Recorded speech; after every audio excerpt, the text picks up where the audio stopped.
Salam, Om Swastiastu, Namo Buddhaya, salam kebajikan. Perkenalkan, kami tim debat dari Universitas Negeri Semarang dengan saya Suci Sari Nur Zubaida sebagai pembicara pertama, kemudian rekan saya Naila Rahmaniatul Lida sebagai pembicara kedua, dan Elsa Lutmilarita Amanatin sebagai pembicara ketiga.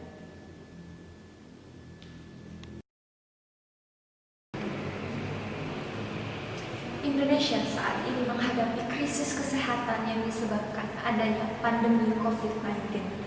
Bahkan pandemi tersebut telah memberikan dampak terhadap berbagai aspek kehidupan seperti sosial, budaya, maupun ekonomi. Pemerintah telah menetapkan berbagai kebijakan seperti social distancing ataupun PSBB untuk menekan peningkatan penyebaran virus corona. Namun Dewan Juri yang terhormat, kebijakan pembatasan aktivitas masyarakat memberikan dampak negatif atas ekonomi. Bahkan Menteri Keuangan Sri Mulyani memproyeksikan dan menyatakan bahwa Indonesia akan mengalami peningkatan penduduk miskin sebanyak 1,89 juta dan penambahan pengangguran baru sebanyak 2,92 juta. Berdasarkan situasi yang memprihatinkan tersebut, pemerintah mengusung suatu kebijakan yaitu New Normal.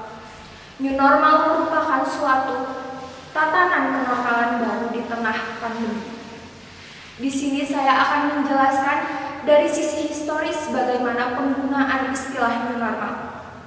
New Normal merupakan istilah populer yang ada dalam dunia ekonomi dan bisnis, di mana istilah New Normal tersebut merupakan istilah yang sudah lama muncul jauh sebelum adanya pandemi COVID-19. Kaum ekonom menggunakan istilah New Normal pada saat situasi krisis finansial pasca krisis ekonomi yang terjadi pada tahun 2007-2008. Di mana krisis tersebut merupakan krisis yang disebabkan adanya krisis subprime mortgage yang bermula di Amerika Serikat. Berdasarkan historis tersebut, jelas penggunaan istilah kata New Normal merupakan istilah yang digunakan oleh kaum kapitalis untuk mendukung situasi ekonomi. Di sisi lain, setelah penetapan kebijakan New Normal di Indonesia, pasien positif corona terus meningkat.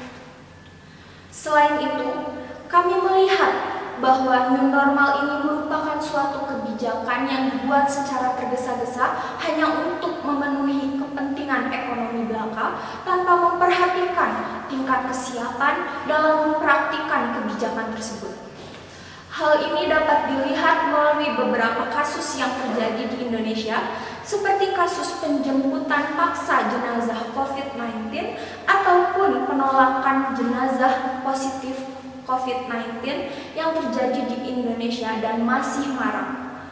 Kasus ini membuktikan bahwa pemerintah masih belum berhasil dalam sosialisasi terkait ilmu atau pengetahuan terkait pandemi tersebut. Oleh karena itu, Dewan Juri yang terhormat, kami menyatakan pro terhadap mosi New Normal memanjakan kapitalis, genosida era kini, dan bukan kepentingan ekonomi rakyat. Hal ini dapat dilihat bagaimana pengertian sistem ekonomi kapitalis itu sendiri. Spencer 1999 menyatakan bahwa sistem ekonomi kapitalisme merupakan suatu sistem yang memberikan kebebasan yang cukup besar bagi pelaku-pelaku ekonomi untuk melakukan kegiatan yang terbaik untuk kepentingan individual atas sumber daya ekonomi atau faktor produksi. Dalam hal ini, kita dapat melihat bagaimana kebijakan New Normal dibuat. New Normal merupakan alat untuk memanjakan kaum kapitalis agar mendapatkan kebebasan dalam menjalankan faktor-faktor produksi. Dalam hal ini, jelas New Normal tidak berpihak pada rakyat sepenuhnya, namun berpihak pada kaum kapitalis. Bapak Ibu Dewan Juri melanjutkan argumen dari pembicara pertama yang menyatakan pro terhadap mosi bahwa era new normal merupakan alat memanjakan kapitalis, genosida era kini, dan bukan untuk kepentingan ekonomi rakyat. Benar saja, era new normal ini diterapkan terlalu dini untuk memanjakan kapitalis, sehingga ibarat kelahiran bayi, maka new normal ini lahir secara prematur. WHO mengingatkan syarat negara di dalam menerapkan kebijakan new normal. Salah satunya adalah adanya bukti transmisi COVID-19 yang sudah dapat terkendalikan, serta kapasitas sistem kesehatan dan rumah sakit tersedia untuk mengidentifikasi, mengisolasi, mengkarantina, melacak kontak, dan menguji COVID-19. Lalu, masyarakat juga sudah teredukasi dengan baik dan berpartisipasi aktif di dalam masa transisi ini. Namun nyatanya, masa new normal ini justru memberikan argumen baru di dalam masyarakat bahwa COVID-19 ini sudah selesai. Di masa PSBB saja, kasus COVID-19 di Indonesia belum sama sekali melandai, dan kita langsung menuju puncak dari era new normal, sehingga kasusnya semakin mencekik para tenaga medis di rumah sakit.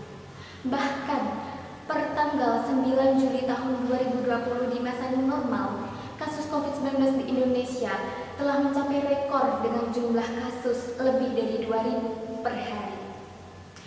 Bapak Ibu Dewan Juri, apakah ini tidak termasuk percobaan genosida era kini? Siapa yang kuat? Ia yang bertahan. Lalu, di dalam sila kedua, dalam Pancasila yang berbunyi kemanusiaan yang adil dan beradab, serta di dalam pasal 28A Undang-Undang Dasar Negara Republik Indonesia 1945 yang berbunyi setiap orang berhak untuk hidup, serta berhak mempertahankan hidup dan kehidupannya. Lalu, melihat ironisnya, kasus COVID-19 di Indonesia ini seperti sebuah pelecehan yang tak kasat mata terhadap sila, Pancasila, dan juga pasal undang-undang tersebut oleh beberapa pihak yang berkepentingan. Bapak Ibu Dewan Juri, kami untuk memperkuat argumen pro kami juga berangkat dari teori dasar bagaimana sistem kapitalis itu berjalan. Sistem kapitalis itu sendiri merupakan sistem ekonomi yang mana berasaskan kepada kepentingan pribadi dengan nilai produksi dan konsumsi untuk semata-mata menggait profit yang sebesar-besarnya dengan minimnya peran pemerintah. Kecuali saat kondisinya terdesak seperti saat ini di masa COVID-19, apalagi di masa PSBB sebelumnya, maka pemerintah mau tidak mau memberikan kebijakan new normal untuk melindungi sistem kapitalis itu sendiri. Bapak Ibu Dewan Juri, di dalam fase-fase masa new normal, jangka waktu di antara fase tersebut pun juga sangat singkat. Seperti yang tercatat di dalam fase tersebut, fase pertama dimulai pada tanggal 1 Juni, fase kedua dimulai 8 Juni, fase ketiga 15 Juni, fase keempat 6 Juli, fase kelima 20 sampai 27 Juli. Belum ada jeda 2 minggu seperti dalam protokol COVID-19. Apakah ini tidak mencerminkan bahwa new normal merupakan kebijakan yang diterapkan terlalu tergesa-gesa hanya untuk melindungi sistem kapitalisme? Ya. Lalu Bapak Ibu Dewan Juri, di sini kami ibaratkan seperti sebuah piramida di bawah yang seharusnya kita memfokuskan terlebih dahulu kepada kesehatan dan keamanan masyarakat sebelum kita fokus kepada puncak dari piramida itu untuk menuju kepada kepentingan ekonomi. Tetapi nyatanya kita langsung fokus kepada kepentingan ekonomi dengan memberikan kebijakan new normal, sehingga secara tidak langsung mengorbankan banyak masyarakat karena kebijakan new normal. Kasus COVID-19 pun juga semakin merajalela. Maka kami memberikan tanggapan bahwa nyawa tidak bisa dikembalikan, tetapi kemerosotan ekonomi masih bisa dikembalikan. Lantas, untuk apa kebijakan new normal jika berujung kepada semakin ganasnya COVID-19 yang ada di Indonesia.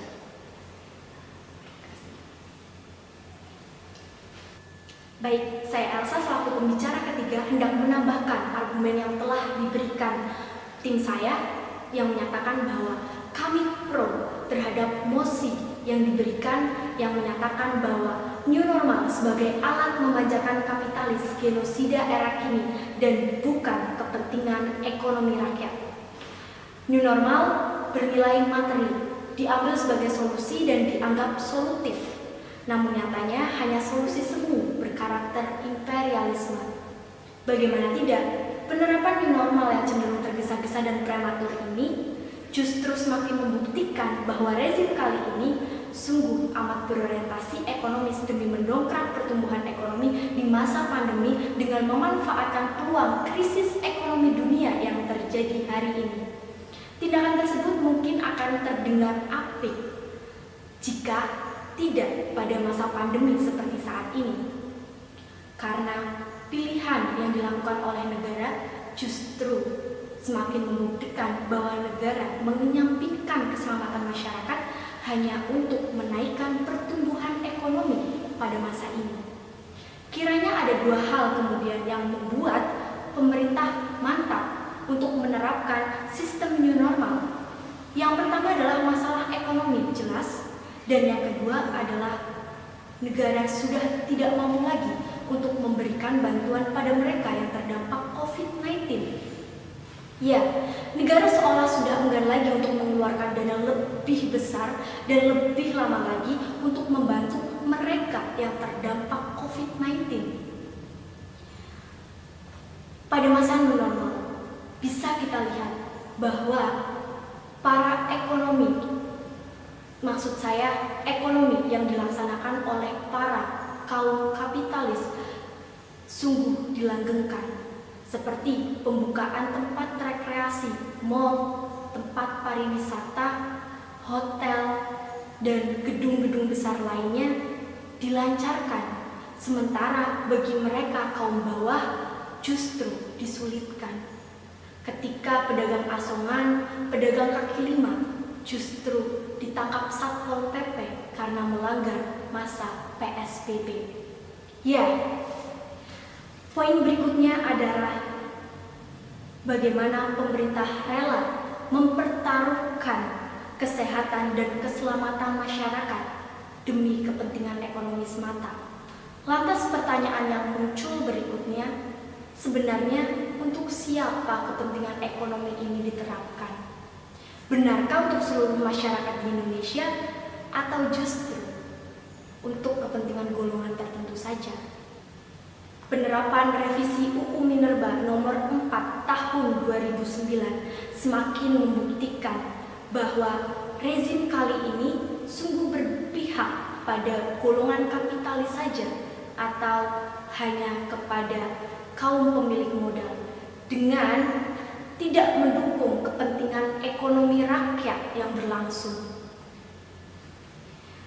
Ya, penerapan Perpu nomor 1 tahun 2020 terkait kebijakan keuangan negara dan stabilisasi sistem keuangan yang diregulasi selama masa COVID-19 ini justru di dalam salah satu pasalnya mengungkapkan otoritas pejabat dan keuangan dalam penanganan COVID-19 tidak dapat diganggu gugat atau dituntut baik pidana maupun perdata dengan apa-apa yang sudah dicantumkan pada pasal tersebut. Pengamat hukum Hairul Huda yang berasal dari Universitas Indonesia menilai bahwa pasal-pasal dalam Perpu tersebut lebih condong pada penanggulangan dampak ekonomi akibat COVID-19 sendiri daripada upaya penanggulangan COVID-19 yang dibutuhkan seperti saat ini. Alokasi anggaran bagi COVID-19 sebesar 405,1 triliun justru hanya 75 miliar yang diberikan pada bidang kesehatan, sementara alokasi 3 kali lipat lebih besar dijatuhkan pada pengusaha. Ya, alokasi dana yang ada untuk penanganan COVID-19 sebenarnya akan cukup membantu ketika alokasi dananya bisa dimaksimalkan pada bidang kesehatan dan tidak pada bidang-bidang lainnya terlebih dahulu, karena saat ini yang terpenting sebenarnya adalah kesehatan seluruh masyarakat Indonesia. Sungguh, kebijakan new normal bukanlah kebijakan yang memihak pada semua kalangan. Digadang-gadang menjadi solusi tuntas, justru menampakkan absurditas. Negara seolah menganggap bahwa materi adalah yang utama dibandingkan mengutamakan kesehatan dan keselamatan pada masa seperti pandemi COVID-19 saat ini. Negara sebenarnya bisa dan seharusnya bisa untuk memaksimalkan kampanye terkait protokoler edukasi kesehatan terkait COVID-19 dan pemenuhan sarana perlindungan diri serta membantu mereka yang terdampak COVID-19 pada saat masa-masa seperti ini untuk melindungi seluruh rakyatnya. Negara alpa dalam menjalankan perannya. Terima kasih.